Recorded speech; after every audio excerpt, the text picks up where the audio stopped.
Hello friends, कैसे आप सभी लोग। उम्मीद है सभी लोग बहुत अच्छे होंगे और अपनी तैयारी को भी अच्छे तरीके से कर रहे होंगे। जैसा कि आपको पता है कि हम अपनी सीडीपी की क्लास में करते हैं अपने पीवाईक्यूज क्वेश्चन जो आपके प्रीवियस ईयर एग्जाम यानी कि 2021 और 22 में पूछे गए थे, और हम एक शिफ्ट के जो 30 क्वेश्चन आते हैं उनको 2 क्लास में पूरा करते हैं। तो आज की हमारी जो क्लास है यह है आपकी 5 जनवरी की। 5 जनवरी के 15 क्वेश्चन हमने कल की क्लास में किए हैं, अगर आपने नहीं देखे तो जरूर दिखेगा। और 15 क्वेश्चन जो शेष बच गए थे 5 जनवरी की क्लास के, आज हम लोग करने वाले हैं। तो क्लास में लगातार बने रहिएगा और 15 के 15 क्वेश्चन करके देखिएगा कितने क्वेश्चन आप लोग कर पा रहे हैं। आज के ये जो 15 क्वेश्चन है थोड़े से आसान है, अगर आपने हल्का फुल्का भी सीडीपी को पढ़ा हुआ है तो आप लोग कर ले जाएंगे। उम्मीद है कि सभी के 15 के 15 क्वेश्चन बिल्कुल सही निकलेंगे। तो चलिए शुरू करते हैं क्लास को। क्लास को शुरू करने से पहले सेशन, जैसा कि आप लोगों को पता है कि शेयर करना होता है, तो एक बार सभी लोग सेशन को शेयर कर दीजिए अपने सभी साथियों के पास में और वीडियो को लाइक कर दीजिए। उसके बाद में आज के 15 बेहतरीन क्वेश्चनों को हम लोग करेंगे और उम्मीद है आप लोग अच्छे तरीके से क्वेश्चन पढ़ेंगे, समझेंगे और सही आंसर कर पाएंगे। पहला क्वेश्चन देखिए, लिखा है आपके सामने, निम्नलिखित में से कौन सी रणनीति कक्षा में व्यक्तिगत विभिन्नताओं पर ध्यान नहीं देती। तो सभी लोग आंसर बताएंगे, नहीं आपको बताना, नॉट देखिए लिखा है। तो कौन सी रणनीति विभिन्नताओं पर ध्यान नहीं देती, आपको ये बताना है। पहला ऑप्शन लिखा था अपने मौखिक और गैर मौखिक संचार पर विचार। दूसरा ऑप्शन है आपका मतभेदों को पहचानें और सम्मान करें। तीसरा ऑप्शन है विविध शैक्षणिक मतभेदों का प्रयोग करें। चौथा ऑप्शन है छात्रों में कमियों को पहचानें और ठीक करें। तो सभी लोग आंसर करेंगे क्वेश्चन नंबर 1 का, निम्नलिखित में से कौन सी रणनीति कक्षा में व्यक्तिगत विभिन्नताओं पर ध्यान नहीं देती है। तो हमें पता है कि मतभेदों को पहचानना और उनका सम्मान करना बिल्कुल सही बात है। नेगेटिव थिंक, आपको यहाँ पे नेगेटिव आंसर निकालना था, तो ऑप्शन नंबर 4 सभी लोग एक बार पढ़िए, देखिए नेगेटिव लग रहा है या फिर नहीं लग रहा है। छात्रों में हमें कमी नहीं निकालनी है, हमें अगर उसकी कोई कमजोरी है तो उसको दूर करना है, ना कि उनकी कमियों को लेकर के हमें बैठ जाना है। तो ऑप्शन नंबर 4 आपका हो जाएगा इस क्वेश्चन के लिए बिल्कुल सही, क्योंकि ये नेगेटिव है। तो जिन लोगों ने ऑप्शन नंबर 4 किया था उनका सबका बिल्कुल सही हो जाएगा। जबकि ऑप्शन नंबर 3 देखिए सभी लोग क्या लिखा है, विविध शैक्षणिक मतभेदों का प्रयोग करें। विविध शैक्षणिक, कई सारे, अगर बच्चा नहीं समझ पा रहा है तो हमको अपने पढ़ाने के तरीके में कई सारे तरीकों को यूज करना चाहिए। ऐसा नहीं है कि हम लोग एक ही तरीके से बच्चे को पढ़ा रहे हैं, समझ में आ रहा है या फिर नहीं आ रहा है। तो बाकी सारे ऑप्शन पॉजिटिव थे, लेकिन अगर ऑप्शन नंबर 4 की बात की जाए तो ये नेगेटिव वे में आ रहा था और क्वेश्चन भी नेगेटिव में पूछा गया था, तो ऑप्शन नंबर 4 हो जाएगा बिल्कुल सही। चलते हैं अपने अगले क्वेश्चन पर, क्वेश्चन नंबर 2। क्वेश्चन नंबर 2 सभी लोग पढ़ेंगे एक बार और आंसर कर दीजिए। अपने पास पेन और कॉपी रखिएगा और 1 से लेकर 15 तक नंबर लिखिए और जो क्वेश्चन सही निकले सही कट लगाते चलना। लास्ट में बताना कितने क्वेश्चन आप लोग कर पाए और कितने गलत हो गए आपके। लिखा है देखिए क्वेश्चन, 4 साल के राहुल को एक गुड़िया उपहार में मिलने पर वह बोला, मैं इसका क्या करूँगा, लड़के गुड़िया से नहीं खेलते। यह क्या दर्शाता है। तो आप लोग बताइए एक बार, बहुत ही आसान क्वेश्चन है, सभी लोग सही आंसर कर देंगे। कोई लड़का है 4 साल का जिसका नाम राहुल है, उसको एक गुड़िया मिलती है उपहार में, तो गुड़िया को पकड़कर बोलता है मैं इसका क्या करूँगा, लड़के गुड़िया नहीं खेलते। यह क्या दर्शाता है। पहला ऑप्शन लिखा था जेंडर प्रासंगिकता, दूसरा ऑप्शन लिखा जेंडर पक्षपात, तीसरा ऑप्शन लिखा था जेंडर रूढ़िवादिता, चौथा ऑप्शन लिखा था जेंडर समता। तो क्वेश्चन नंबर 2 के लिए जिन लोगों ने ऑप्शन नंबर 3 किया उनका सबका बिल्कुल सही हो जाएगा। क्या हो जाएगा, जेंडर रूढ़िवादिता यहाँ पे दर्शाया जा रहा है, जेंडर रूढ़िवादिता। ऑप्शन नंबर 3 बिल्कुल सही है। जेंडर पक्षपात होगा नहीं, क्योंकि अगर यहाँ पे लड़का भी होता लड़की भी होती तब यहाँ पर जेंडर पक्षपात की बात होती है, इसीलिए हो गया जेंडर रूढ़िवादिता। जेंडर समता की बात भी नहीं की जा रही है यहाँ पर, क्योंकि लड़का कह रहा है कि लड़कियां ही गुड़िया से खेलती, लड़के नहीं खेलते हैं। तो ऑप्शन नंबर 4 भी नहीं होगा। और जेंडर के बारे में बहुत सारी चीज़ें हमें बताई नहीं जा रही हैं, सिर्फ एक लड़के के बारे में बताया गया जिसको गुड़िया मिलती है और वो मना कर देता है कि लड़के गुड़िया से नहीं खेलते हैं। तो इसका जो सही आंसर हो जाएगा वो हो जाएगा ऑप्शन नंबर 3 रूढ़िवादिता। आगे देखते हैं, अपना अगला क्वेश्चन है हमारा। क्वेश्चन नंबर 3 ये लिखा है, सीखने के आकलन के बजाय सीखने के लिए आकलन सुनिश्चित करने के लिए एक शिक्षक को चाहिए कि वह। तो सभी लोग आंसर पढ़िए, बताइए इसके लिए कौन सा आंसर सही है। सीखने के आकलन के बजाय शिक्षक को चाहिए कि सीखने के लिए आकलन सुनिश्चित करने के लिए शिक्षक को क्या करना चाहिए, आपको ये बताना है। पहला ऑप्शन लिखा है विद्यार्थियों की केवल संज्ञानात्मक क्षमताओं पर ध्यान केंद्रित करें। दूसरा ऑप्शन लिखा है शिक्षण अधिगम की दैनिक प्रक्रियाओं में आकलन को शामिल करें। यहाँ से देखिए, यहाँ से तीसरा ऑप्शन शुरू होगा, ये जो हमने लाल कलर की रेखा खींची है यहाँ से तीसरा ऑप्शन है, ये आपका चौथा ऑप्शन लिखा है। तीसरा ऑप्शन लिखा है सीधे निर्देश की विधि द्वारा ही शिक्षण को करें। और चौथा ऑप्शन लिखा है प्रतिस्पर्धा की भावना को बढ़ावा देने के लिए बच्चों के बीच तुलना पर जोर दे। सभी लोग बताइए, सीखने के आकलन के बजाय सीखने के लिए आकलन सुनिश्चित करने के लिए शिक्षक को चाहिए कि वह क्या करे। तो क्वेश्चन नंबर 3 के लिए जो लोग ऑप्शन नंबर 2 कर रहे हैं उनका बिल्कुल सही है। शिक्षण अधिगम की दैनिक प्रक्रिया में आकलन को शामिल करना चाहिए। क्या करना चाहिए? शिक्षण अधिगम की दैनिक प्रक्रिया में आकलन को शामिल करें। ऐसा नहीं है कि साल में आप 2 ही बार बच्चों का आकलन कर रहे हैं, एक बार अर्धवार्षिक परीक्षा ले रहे हैं और एक बार वार्षिक परीक्षा ले रहे हैं, तो ये क्या हो गया? ये आपका गलत है। आपको क्या करना है? बच्चों का दैनिक प्रक्रिया में आकलन को शामिल करना है। चाहे भले आप उनसे एक ही एक वर्ड पूछते चले जाएं, लेकिन रोज़ कुछ ना कुछ पूछें, कुछ ना कुछ बताएं, कुछ ना कुछ नई चीज़ उनको समझानी है आपको। तो ऑप्शन नंबर 2 जिन लोगों ने किया उनका सबका बिल्कुल सही आंसर है। अगला क्वेश्चन है क्वेश्चन नंबर 4। इंग्लिश इसमें गलत है, हिंदी पढ़ करके आपको आंसर करना है क्वेश्चन नंबर 4 का।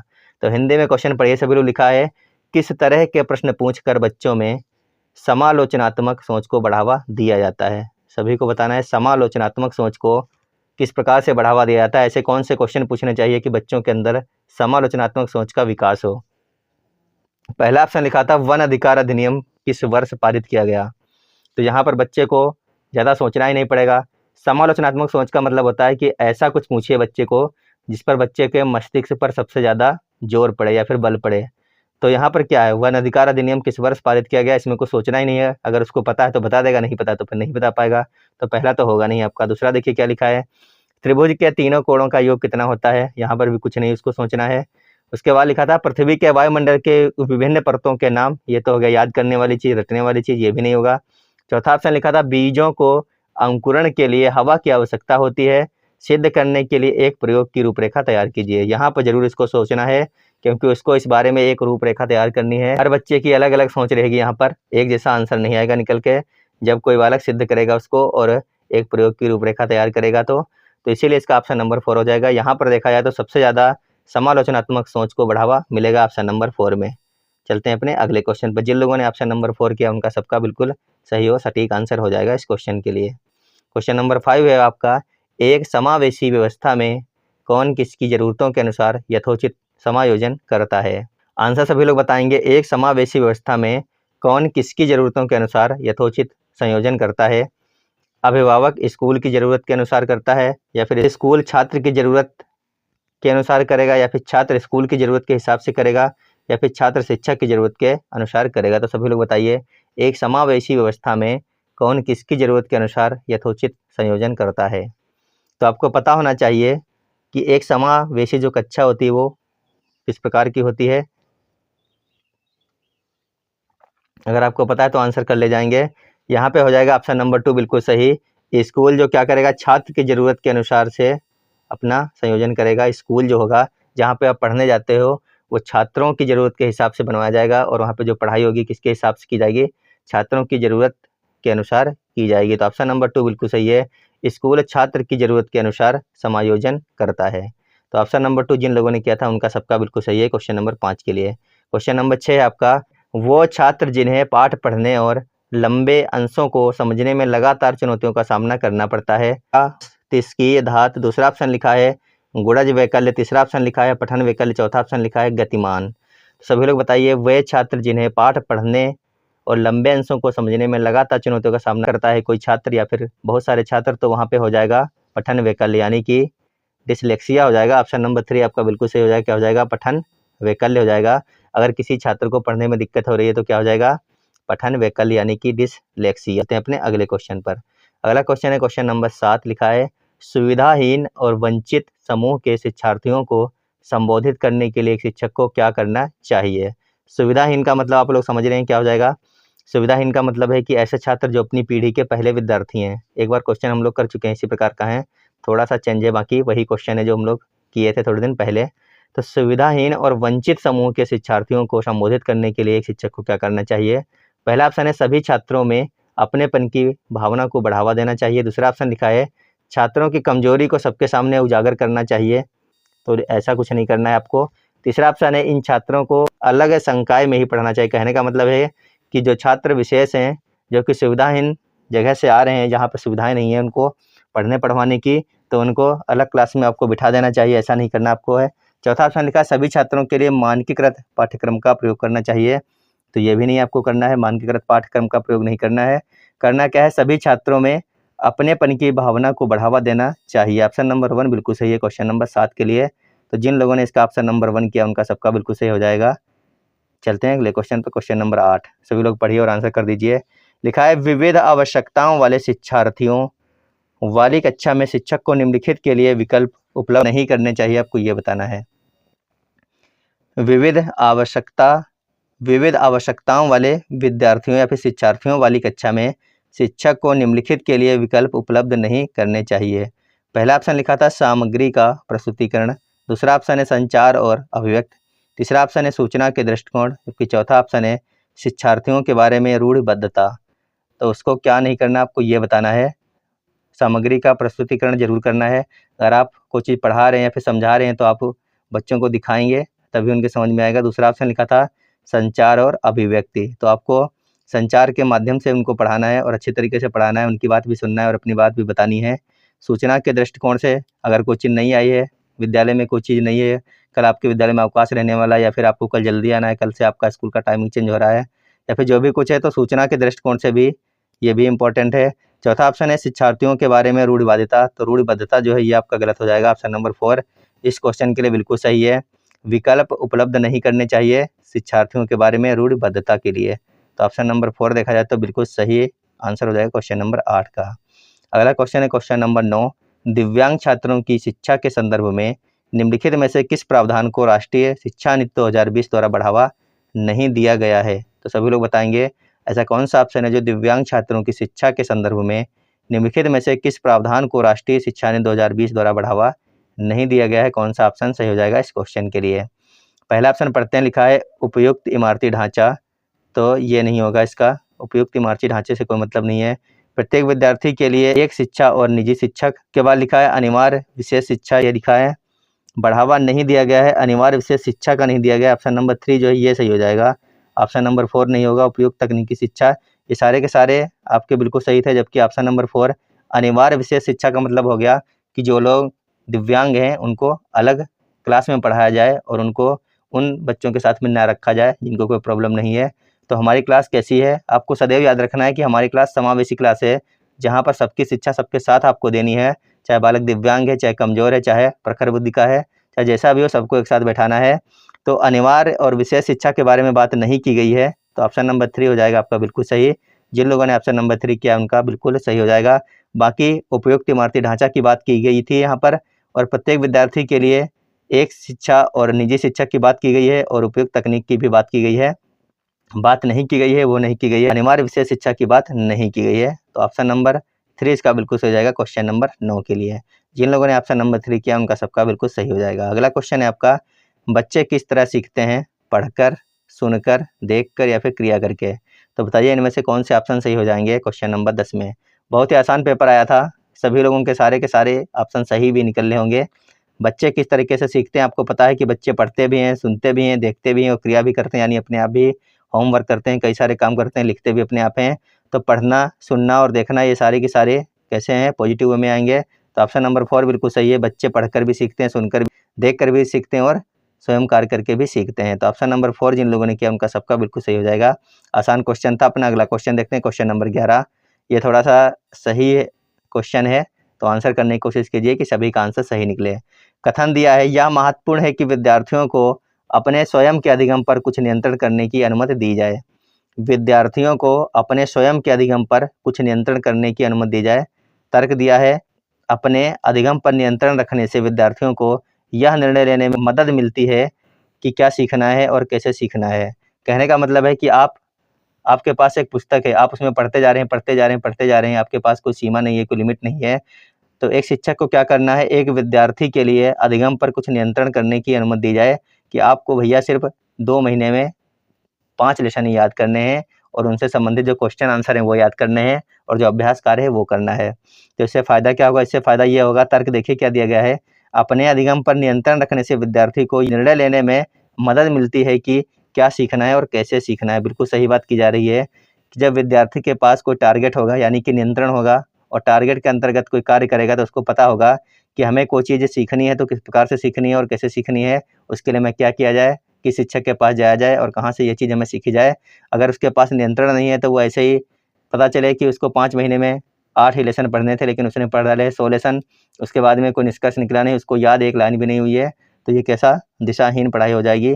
तो अगर विद्यार्थी को अच्छी तरीके से पढ़ना है तो उसको क्या करना चाहिए, अपने पढ़ाई के ऊपर या अपने अधिगम के ऊपर स्वयं नियंत्रण करने की अनुमति दी जानी चाहिए। तो ऑप्शन नंबर इसका देखा जाए तो बिल्कुल ए सही हो जाएगा। ए और आर दोनों सही हैं और आर सही व्याख्या करता है ए की। जिन लोगों ने ऑप्शन नंबर 1 किया था इसका, उनका सबका बिल्कुल सही हो जाएगा क्वेश्चन नंबर 11 का। चलते हैं अपने अगले क्वेश्चन पर।